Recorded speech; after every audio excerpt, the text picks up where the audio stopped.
So humans need help making decisions. Help them to understand the process. Help them understand what's going to happen over the next while. Tell them right now it's going to go like this. I love priming, saying, okay, here's what's going to happen over the next 90 days. There's going to be a certain point you feel like this. When you feel like this, will you do this? Yeah, we really help them understand this is what's going to happen. Don't make the commitments too large. If you start talking about big projects, I get like that. I'm like, cool. So now we're going to focus on this. All that other stuff's on the table, but we have to solve this. So we really bring it back to primary. This one, we have to make sure we're asking for next step for a meaningful conversation every time. I'm going to talk about that in a sec too.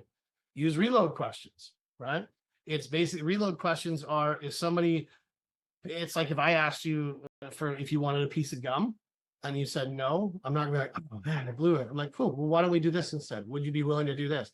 Have multiple commitment objectives so that you have a way to move this thing forward. That's what I said there. Don't prejudge. That kills a lot of people. I don't think they're going to do this because this and this. A lot of times the people you think will, won't. People that you don't think will. And ensure they agree on the next step. There's a principle of consistency. I won't get into the psychology of that one yet, but we want to make sure that we have a compelling reason. We want to make sure that we're saying this is what we need to do next, and they have to feel like that is what they want to do. Yeah? No? Yeah, I think all this is really spot on, especially from my experience in developing advisors. And I would say some of the speculation that they walk away from trying to think the way that the person they're in front of thinking, and they have no idea. For example, I've gone through, I was a yoga teacher, I guess I am, just isn't currently teaching. And when I was in front of students, when I was early on teaching, their faces looked like they hated it. And I would get so self-conscious. But then what I had to realize was that they were in themselves. Like that's sort of like, I'm in tune with my body and I'm enjoying this space.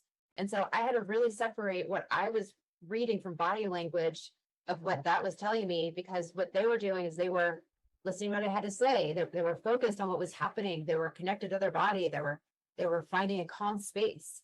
Where similarly in a advisory space, again, thinking about where your prospects, what sort of life experience that they're coming to, what are they grappling with to come to you to want to talk with, what sort of big family or business decisions or conflict is happening, that it's a scary topic to talk about. And oftentimes they don't know that there's help out there, and they may not trust that there's help out there. And so connecting with where they may be coming from in that meeting, and working really hard not to either project your feelings on them, but just to be a calm place of listening, because I think that the prejudging can happen oftentimes in these discussions, and then that's when things get weird. You're like, oh, they're judging me, and now I have to talk faster or something. And the way that really the way that two ways you can sort of galvanize that is, one, talk to other people who've done that before so that you know that somebody else has done it. And two, it's going to take some time. You know, I've had enough experience of people surprising me that I'm like, oh, wow, anything can happen now. The guy I talked to yesterday, he worked, I'll try and make this not too long of a story, but I had a girl that I coached in a sales team that did clinical trials. She was a doctor in Australia. Then out of the blue, she called me years later and said she'd put me into her contract for a sales gig that she had for a UX school in Berlin. She just put my cost in there. She's like, I'm not doing it without you. So I was like, that's pretty cool. Worked with that company. And one of the guys on that team was just a junior sales guy.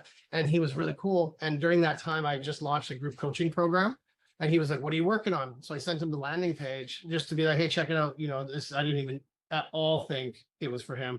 He looked at it, it was like 10 minutes. He's like, can I take this? And it was like $2,000 US for him to do this.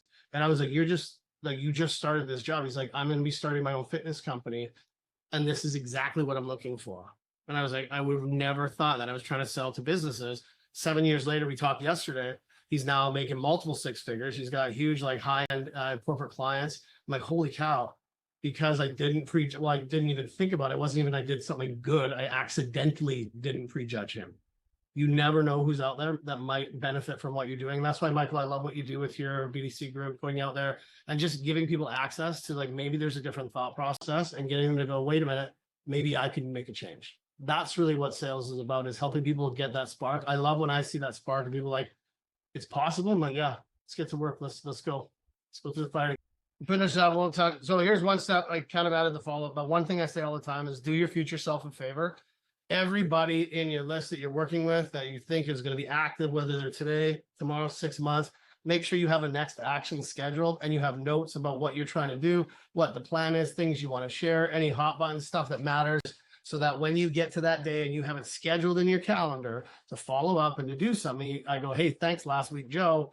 These notes are perfect. This is helping me make a decision on what to do next. Doing your future self a favor is the number one thing you do for follow-up.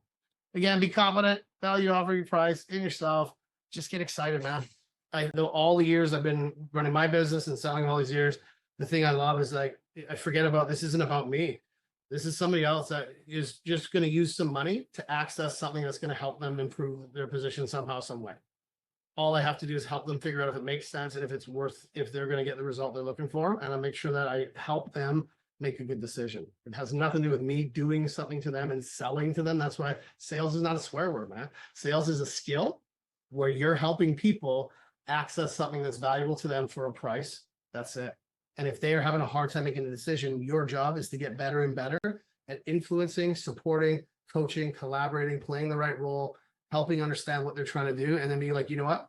I think you can do this. Here's what we're going to need to do. And you can help them build that confidence to make the right decision. Okay. Yeah. Cool. Yeah. So they'll put these up. You guys can look at this, but you know what? Right now, maybe just if there's anybody have any questions or anything you want us to sort of touch on, or any specifics that we could sort of tweak for it.